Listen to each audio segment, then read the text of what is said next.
হঠাৎ তাকে ছেড়ে দিলে কেন? আল্লাহর ভয়ে। কারণ বিয়ের আগে কোনো পুরুষ এবং নারীর মাঝে সম্পর্ক রাখা বা অবৈধ প্রেম থাকা হারাম।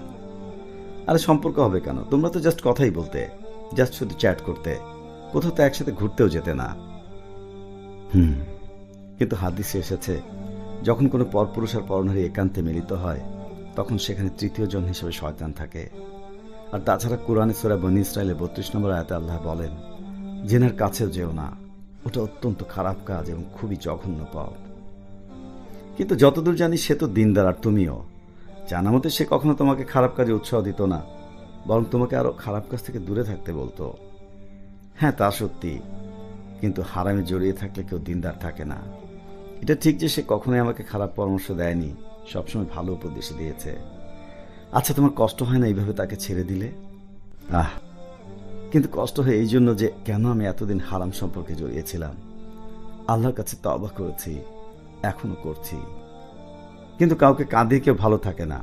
তার চোখের পানি যদি তোমার জন্য অভিশাপ হয়ে দাঁড়ায়, তখন তাকে এইভাবে কষ্ট দেওয়া কি ঠিক হলো? আল্লাহর অবাধ্য হয়ে মানুষকে খুশি রাখার মধ্যে কখনো কল্যাণ থাকতে পারে না। আর যতটুকু জানি সে কখনো এরকমটা করবে না, আমাকে ভুল বুঝবে না।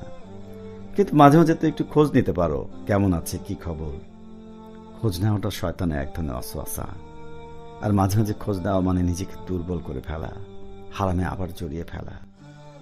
আচ্ছা, এইভাবে আর কতদিন চলবে? যতক্ষণ আল্লাহ কিছু ফয়সালা করেন।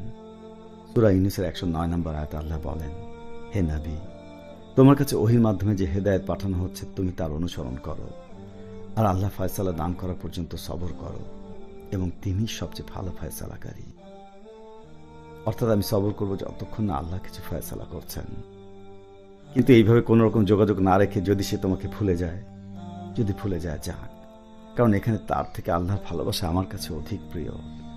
কোনো রকম যোগাযোগ নেই, এভাবে চলতে থাকলে যদি তাকে চিরদিনের জন্য হারিয়ে ফেলো, আল্লাহ ভাগ্যে রাখলে বিয়ে হবে, আর যোগাযোগ রাখলেই যে বিয়ে হবে তার কি নিশ্চয়তা আছে?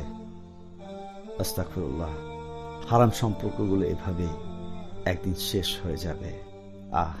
আফসোস যারা এখন এই সম্পর্কে জড়িয়ে আছে। কি হবে সেদিন? এই প্রিয়জনটা কি পাশে থাকবে আল্লাহর সামনে? না, অসম্ভব। হারাম কখনোই জাহান্নাম থেকে বাঁচাতে পারবে না, যতক্ষণ না সে তওবা করে ফিরে আসে। ফিরে এসো আপন রবের কাছে। প্রেম নয়, বিয়ে করুন, আল্লাহর সন্তুষ্টি লাভ করুন।